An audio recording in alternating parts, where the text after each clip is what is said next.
Olá, pessoal, beleza? Então vamos a mais um vídeo aqui da série de leitura aqui no canal. E hoje a gente vai ler um trecho desse livro aqui, The Mother Tongue, do Bill Bryson. Esse é um livro que fala um pouco sobre o idioma inglês, não é um livro de gramática, é um livro que conta um pouco do desenvolvimento da língua. Ele trata sobre aspectos como pronúncia, escrita, até mesmo de gramática, mas não no sentido técnico, mas no desenvolvimento, né? Na questão do desenvolvimento da estrutura do idioma. E eu separei esse trecho especificamente porque ele fala sobre o surgimento das letras mudas, né? O inglês ele tem várias letras que não são pronunciadas ali, né? Que não são que você simplesmente só escreve elas, né? Na pronúncia elas não aparecem.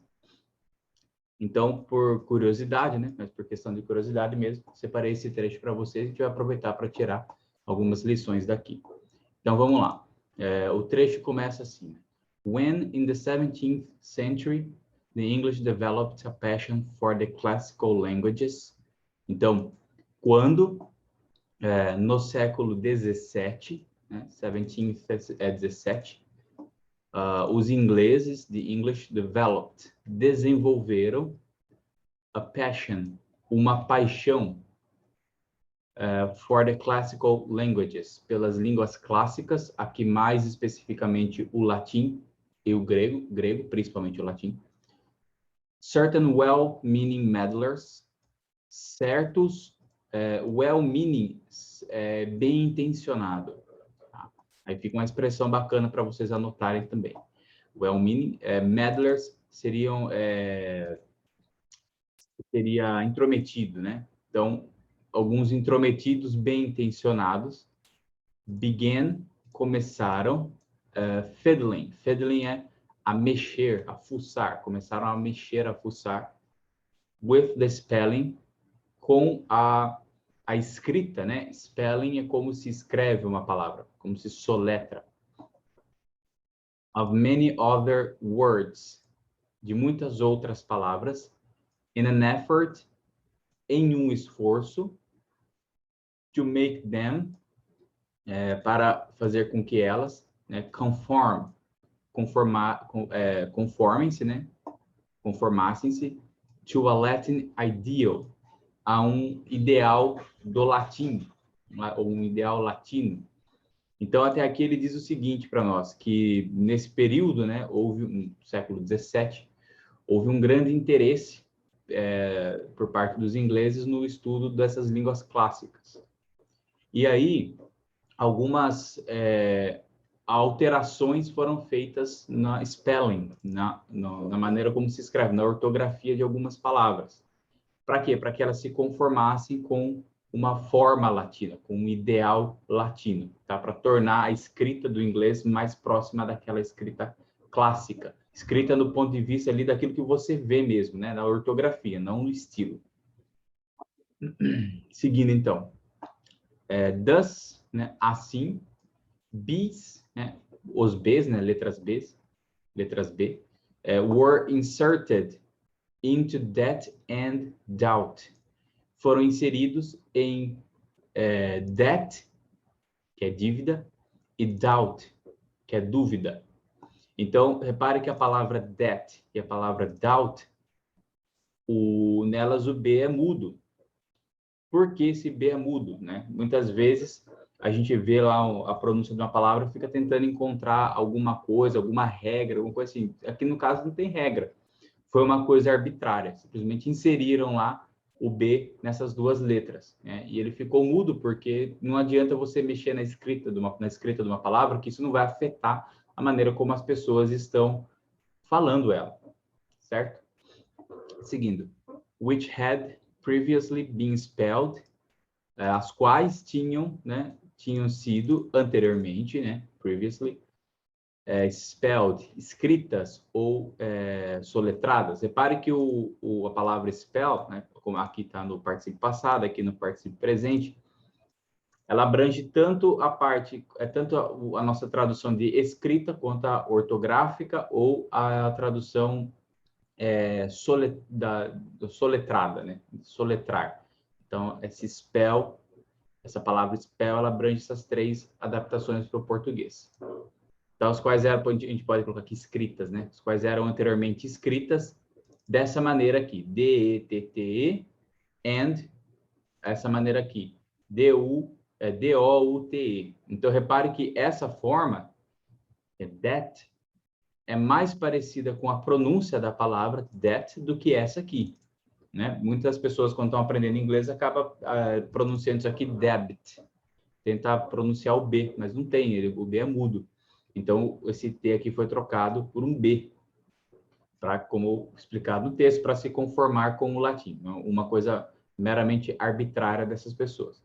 E a palavra doubt era escrita assim, que se conforma muito mais com a forma do inglês, porque a gente está acostumado com esse padrão, o OU, ser pronunciado com o som de AU, né? Está acostumado com esse ditongo já. Então, essa forma escrita é muito mais próxima, muito mais fiel à pronúncia da palavra. Mas não, eles inseriram o B aqui também. Seguindo, out of deference to the Latin originals, debitum and dubitare. Então, por deferência, deferência seria em referência a ou em respeito aos originais latinos, debitum and dubitare. Então, debitum, né? A palavra debt em latim é debitum, e o verbo to doubt em latim é dubitare. Então, repare que eles têm esse B aqui. Então, para que o inglês tivesse uma forma visual, essas duas palavras do inglês tivessem uma forma visual mais próxima do original latino, eles inseriram esse B, que é mudo, certo? Aqui, antes de seguir, eu gostaria de fazer uma pausa para explicar essa junção aqui, out of, aura, né? Você pronuncia-se aura.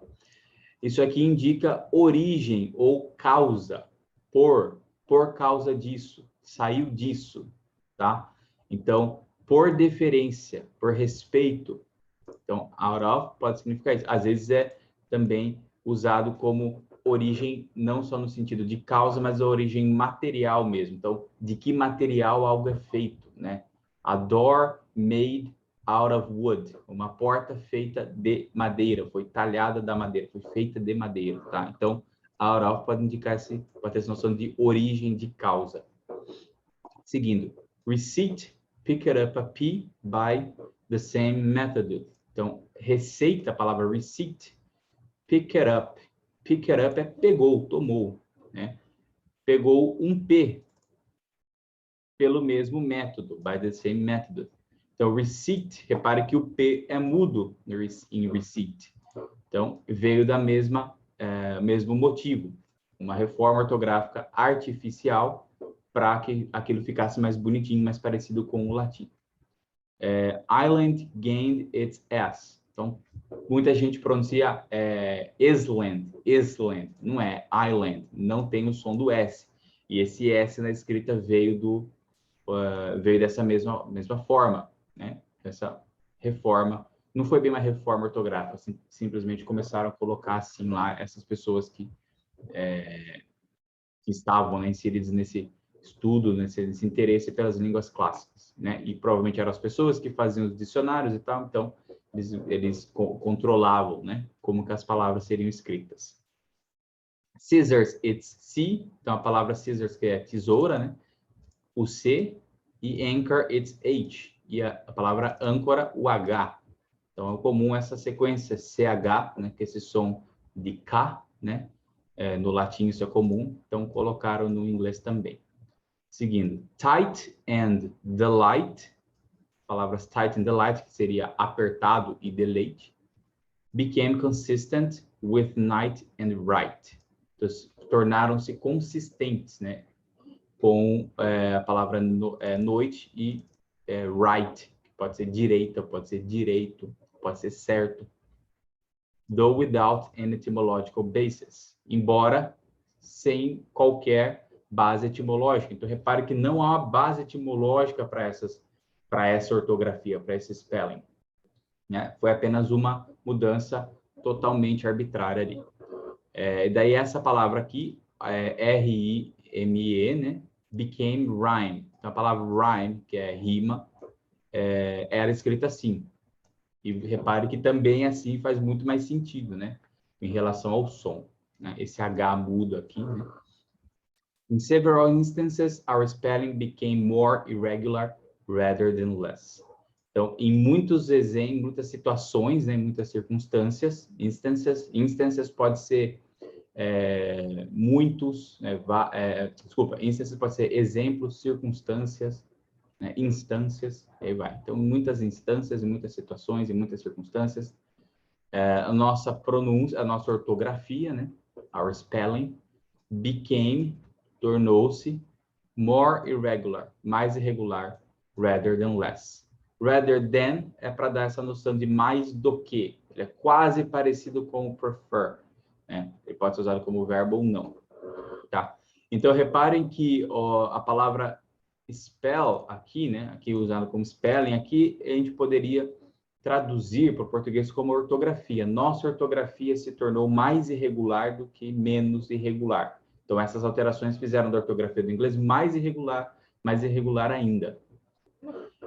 Já aqui em cima, being spelled, a gente pode traduzir o spell como se de escrita, né? As quais eram anteriormente escritas dessa forma e dessa forma. E aqui em cima, começaram a mexer na spelling, and the spelling, with the spelling of many other words. Começaram a mexer com a ortografia. Aqui a gente poderia traduzir o spelling como escrita ou ortografia, né? Não faz muita diferença aqui. Então, desse pequeno texto aqui, a gente tira algumas lições interessantes, né? Eu notaria aqui a sequência out of, isso que é importante, além de algumas palavras, né? Vocabulário também. A abrangência do spell em relação ao português, ele é mais abrangente que a nossa palavra ortografia em português, ele abrange mais, né? E a curiosidade, né? De onde surgiu, né? Várias dessas pronúncias, dessas letras que são silent, né? Como se diz em inglês, são mudas. Beleza? Quem tiver interesse nesse livro, esse é o capítulo específico sobre spelling, sobre a ortografia, sobre a escrita, é o capítulo número 8. Tá? Quem tiver interesse, esse é um livro muito interessante, dá para você conhecer bastante sobre como o inglês se tornou, né, o que ele é hoje. Então é isso, pessoal. Espero que tenham gostado. Muito obrigado e até a próxima.